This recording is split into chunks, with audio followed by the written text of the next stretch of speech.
Bem-vindos a mais um episódio da série Café com Lima, uma série onde a gente troca ideias em conversas descontraídas com advogados, parceiros e sempre tomando um bom café. Como no Instagram a gente teve bastante engajamento, muito obrigada, nós resolvemos levar a série pro YouTube. Aqui você vai ter acesso a ela completa, na íntegra. E hoje a nossa conversa é com a doutora Belisa. A doutora Belisa começou aqui no escritório como advogada, saiu por um período, mas sem perder o vínculo, e voltou como sócia em 2021. Ela nasceu em Porto Alegre, morou em São Valentim, na região da Serra Gaúcha, aqui no Rio Grande do Sul, morou no Paraná e agora mora em Brasília. E aí, B, a gente chama ela de B. Doutora Belisa, como é que foi para te iniciar na carreira? O que te brilhou os olhos para escolher a carreira jurídica? Bom, Alana, obrigada, em primeiro lugar. Eu sempre gostei muito de falar, isso é verdade. E também sempre gostei muito de dar uma opinião, mesmo ninguém perguntando. Então eu acho que isso trouxe essa vontade de aprender, de ler. Sempre fui uma pessoa que gosta muito de ler, sempre gostei muito de ler, estudar, enfim. E eu acho que o direito é um pouco disso, né? É a dedicação integral na leitura, no estudo, enfim. E acho que isso me motivou um pouco. Eu também tenho um tio advogado e eu via isso nele, essa dedicação completa, enfim.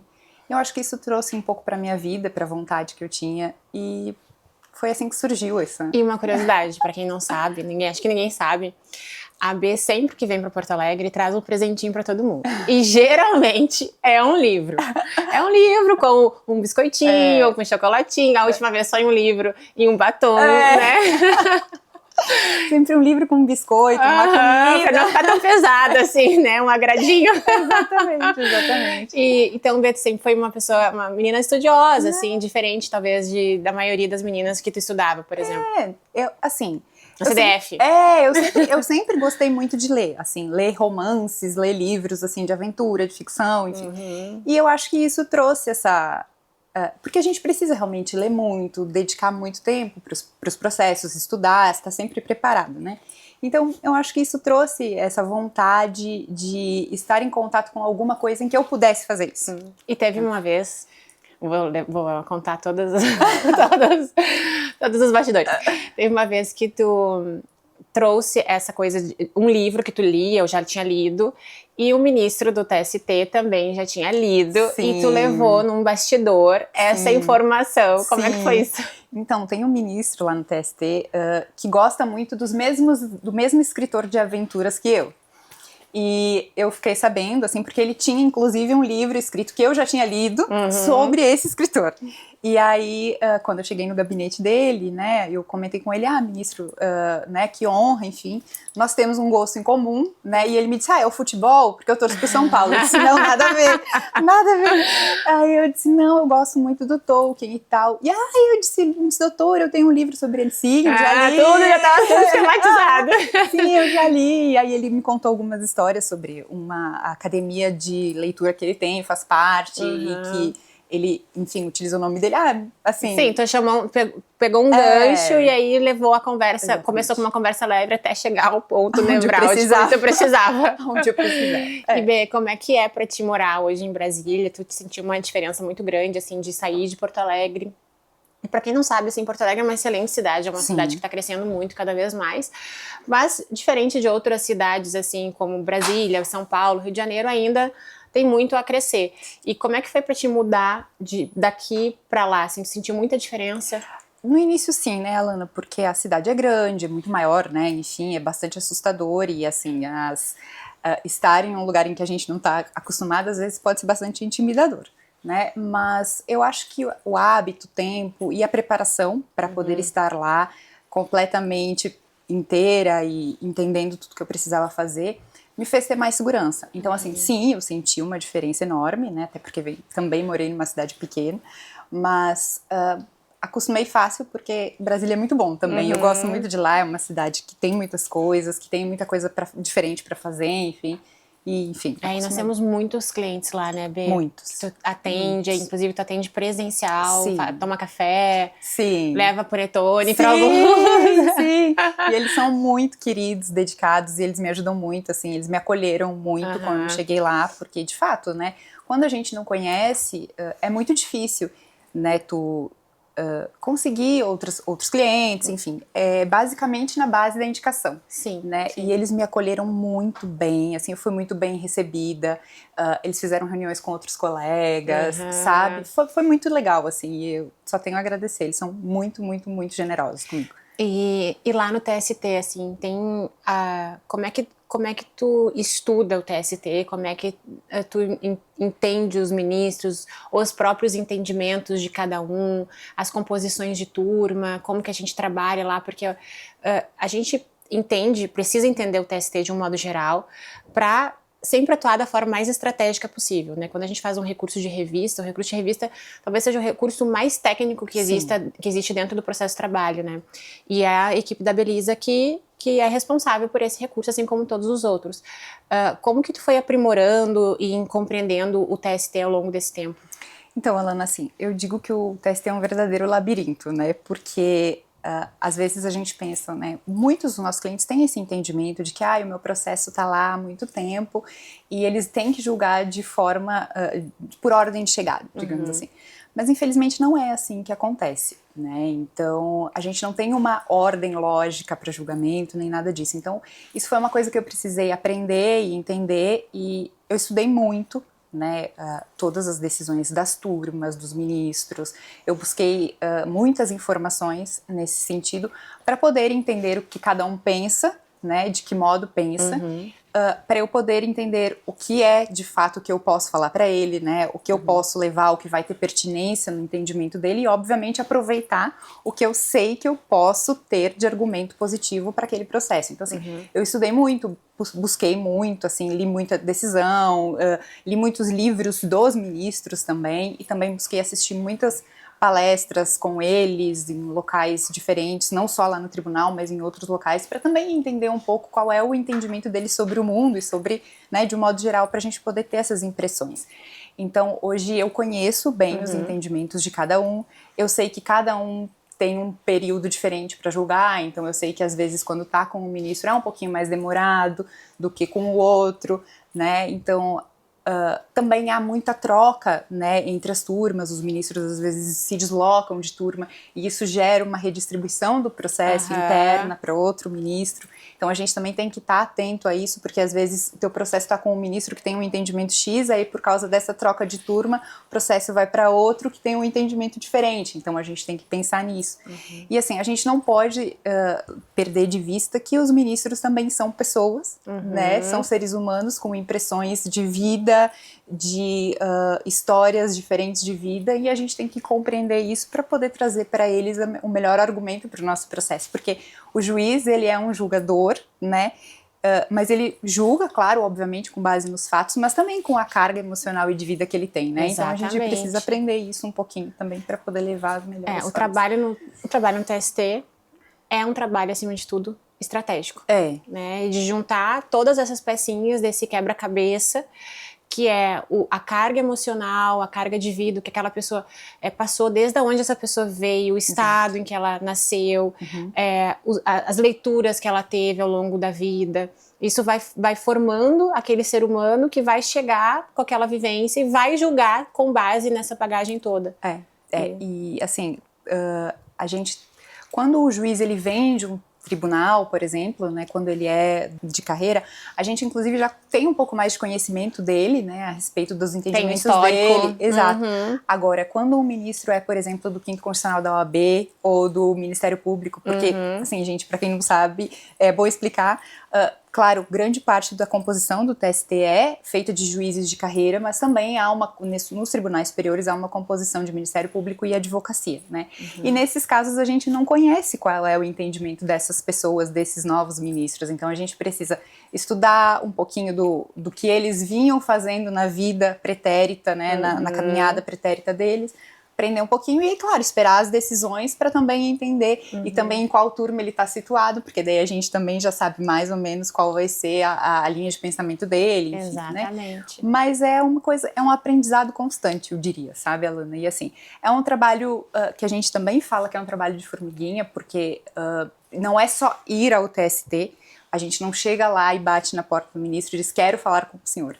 infelizmente não é assim, né? Bem que poderia, Bem né? Poderia ter essa facilidade para a gente agendar, ter um horário mais aberto, mas pense que o TST é um tribunal nacional. É um tribunal onde todos os processos do Brasil inteiro chegam, ele está abaixo apenas do STF, então o volume de trabalho realmente é insano. Né? Cada ministro tem muitos processos para julgar. Claro, também tem uma rede de apoio imensa, proporcionalmente, mas eles terem um tempo para receber advogado é muito difícil para despacho que a gente fala, né? Mas os assessores também estão ali para assessorar o ministro e os advogados em reuniões e despachos para entender caso a caso. E o tempo que a gente tem com eles é muito pequeno, né? São 10 minutos para falar às vezes de 4 ou 5 processos, né? Então a gente faz um apanhado, a gente pega aquele processo de 2, 3 mil páginas, né?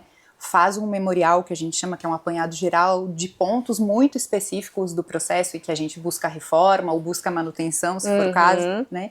A gente coloca aquilo no papel de uma forma muito sucinta, né, e estratégica para que ele possa ver exatamente o que a gente quer. E a gente desenha ali naqueles memoriais, faz um desenho do processo para que ele olhe e já identifique os pontos mais importantes que ele precisa analisar. E assim, muitas vezes quando eu tô conversando com eles estão fazendo anotações, eles prestam muita atenção e assim, o TST é um lugar que pode ser intimidador, porque obviamente são ministros, são tem pessoas, uma formalidade e tal. Mas assim, a gente sempre é muito bem acolhido lá pelos ministros, pelos gabinetes, enfim, pela assessoria, pelos chefes de gabinete, pelo pessoal da Copa, que tá sempre trazendo cafezinho, pelo pessoal da OAB, então assim, eu entendo o TST de fato como o Tribunal da Justiça Social, como ele se autonomeia, porque de fato assim, os advogados são muito bem recebidos lá e os reclamantes também, enfim, né?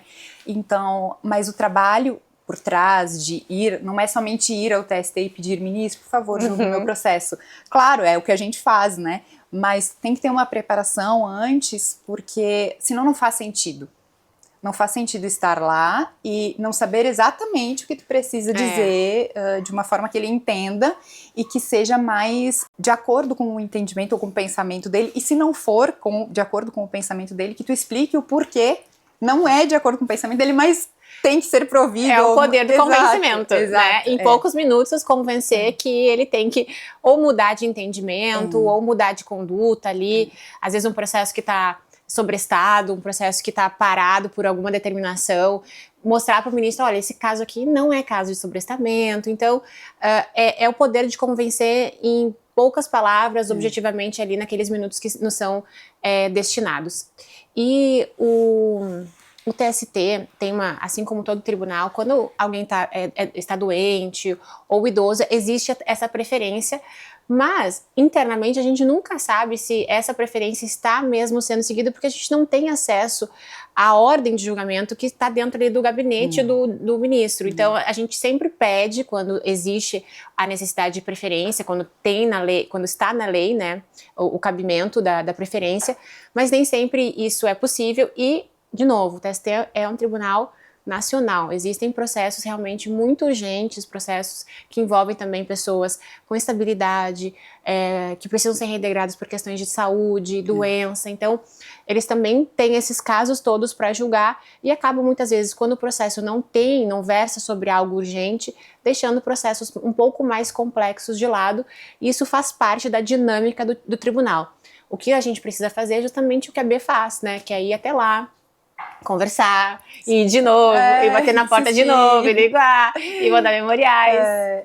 Insistir, e assim, lá dentro do tribunal tem as prioridades das prioridades, que eles dizem, né? Então, por exemplo, existe a prioridade legal do idoso. Segredo, gente, isso aqui é tudo segredo, só a Belisa sabe.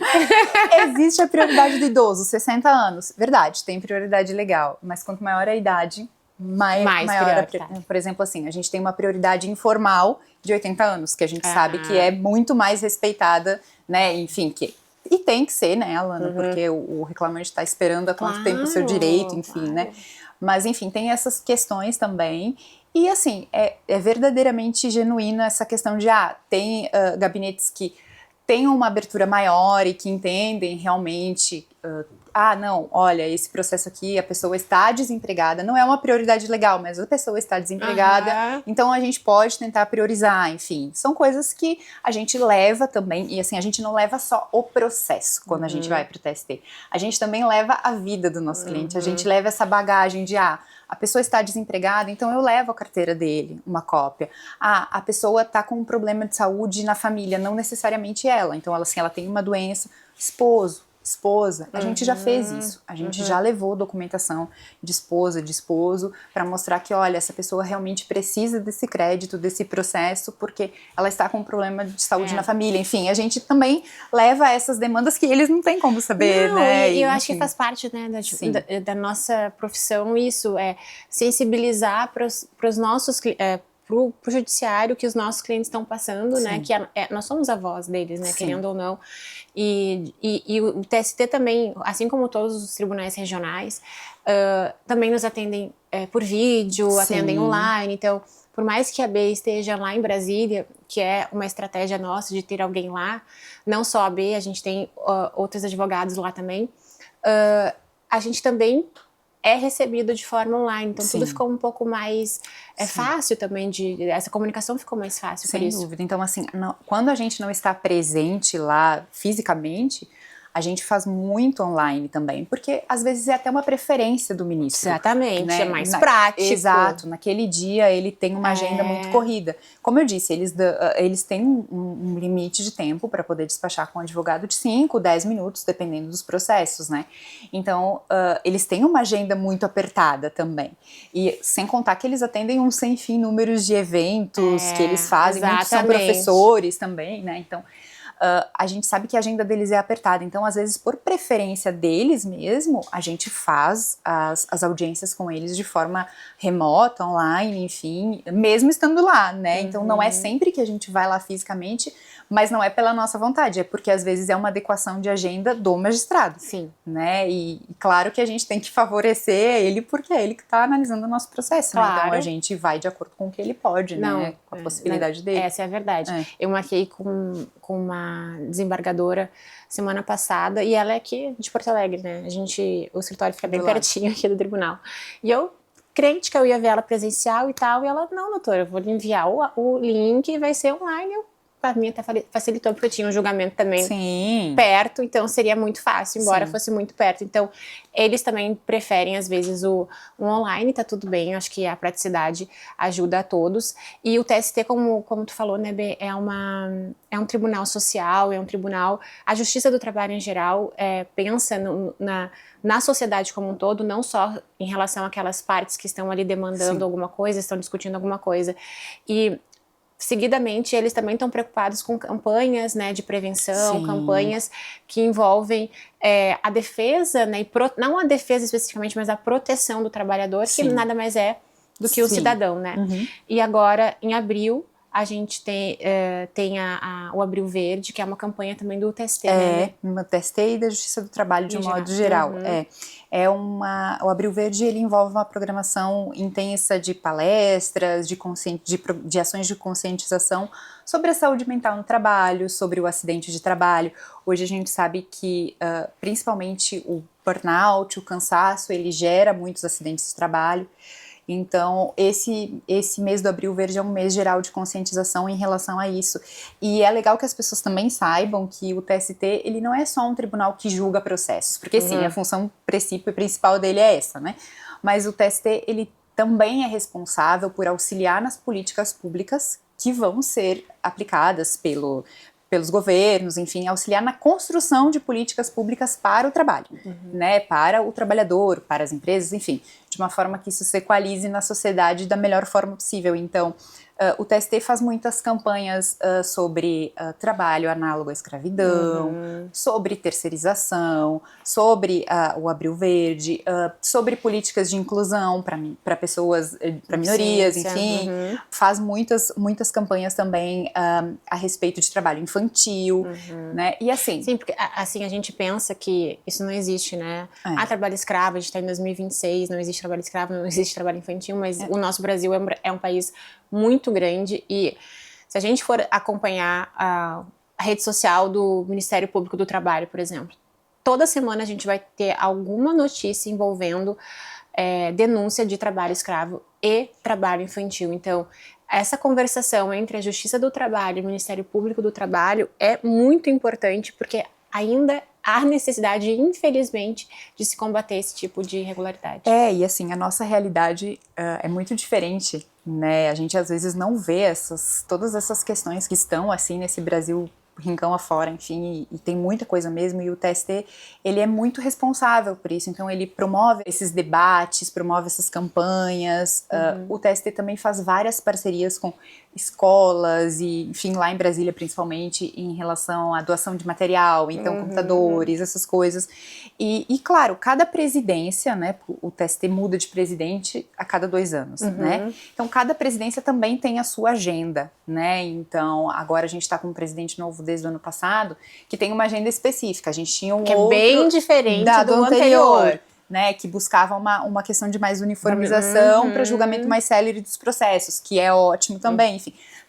Cada ministro que vira presidente do TST, de novo, traz a sua vivência, traz a sua bagagem de vida para o programa que ele pretende implementar no TST. Então, o TST sim é um tribunal que julga processos, essa é a função principal dele, mas ele também promove essa conscientização, enfim, e auxilia na criação das políticas públicas que depois, enfim, vão beneficiar toda a sociedade de um modo geral, enfim, né, isso é muito legal. E uma coisa que tu falou, assim, né, sobre o Abril Verde e sobre o burnout, o cansaço, o esgotamento, a gente tem um caso, me veio na cabeça na hora de uma cliente, propagandista vendedora, que é uma profissão que precisa estar cotidianamente viajando, visitando médicos, às vezes mudando de cidade para cidade, estado para estado, e olha o perigo de uma pessoa que precisa cumprir um roteiro, que precisa cumprir uma meta de visita, dirigindo em estradas nem sempre bem pavimentadas, sinalizadas, às vezes à noite. E essa cliente nossa, ela realmente saiu de uma cidade no interior e precisava ir para outra porque ela tinha agendado um cliente no roteiro. E ela sofreu um grave acidente. Porque realmente ela estava muito cansada. E ela só não faleceu, só não morreu no acidente, porque quem bateu nela se atentou para virar e o ônibus que bateu nela não bateu na porta dela, bateu na parte da frente do carro. Porque senão seria um desastre absurdo, tanto que ela nem lembra efetivamente do acidente, porque ela desmaiou na hora. Sim. Então, o esgotamento, ele não é somente uma questão emocional, psicológica, que já é muito preocupante, porque pode gerar vários outros problemas, mas pode ser um problema grave como um risco a um acidente, ainda mais os nossos clientes que estão viajando direto, pegando estrada, então é uma coisa que a gente não imagina, mas que pode acontecer. Helena, e eu acho que a saúde mental e as doenças mentais, de um modo geral, elas são bastante negligenciadas, não só pela sociedade de um modo geral e pelos empregadores, enfim, mas até pelas pessoas, pela gente mesmo, porque a gente nunca pensa que tá doente, a gente sempre pensa que... né? Admitir. A gente sempre pensa que tá cansado, não, é só um cansaço, não, amanhã eu vou descansar, vou melhorar, enfim. E não é isso. Quando tu está constantemente cansado, alguma coisa tem de errado. É que a gente normaliza o esgotamento. O estresse. Exatamente. Né? Então, assim, é porque a gente faz isso o dia inteiro, é porque a gente entra num automático, é porque a profissão exige dessa forma, é porque o mercado é assim, e se eu não fizer, eu não vou conseguir, eu não vou ter emprego, enfim. Então, se normaliza, só que uma hora a gente vai ter que arcar com essa decisão de não olhar para si mesmo. Né? E por isso que, da importância dessas campanhas que o TST promove, para que a gente possa parar por um momento, no caso por um mês assim, né, que a gente possa parar para pensar o que está acontecendo, né? A gente, o TST fez uma pesquisa especificamente com relação aos números de pessoas que se afastaram por burnout no ano passado. É custo, né? Isso é gasto público. E assim, é alarmante porque toda hora, cada ano aumenta mais e enfim. Então, a importância que o TST tem o TST, a Justiça do Trabalho de um modo geral, mas assim, a gente às vezes não nota esse tipo de papel relevante social que o TST cumpre nisso, nesse momento de parar, olhar e dizer, não, o que a gente pode fazer como TST como sociedade para melhorar o trabalho, a vida do trabalhador e dos empregadores também, porque para o empregador também é difícil ter um trabalhador que não está bem, né? Então, é muito importante ter esse momento, sabe? E às vezes a gente pensa no TST só como um tribunal de julgamento, e sim, ele é, mas é o que eu sempre digo muito, ele tem uma importância, uma relevância social que às vezes a gente não nota, mas que ele tem mesmo, e é muito importante isso, na minha opinião, né? Claro. Assim a gente encerra mais um episódio de Café com Lima. Esperamos que vocês tenham gostado.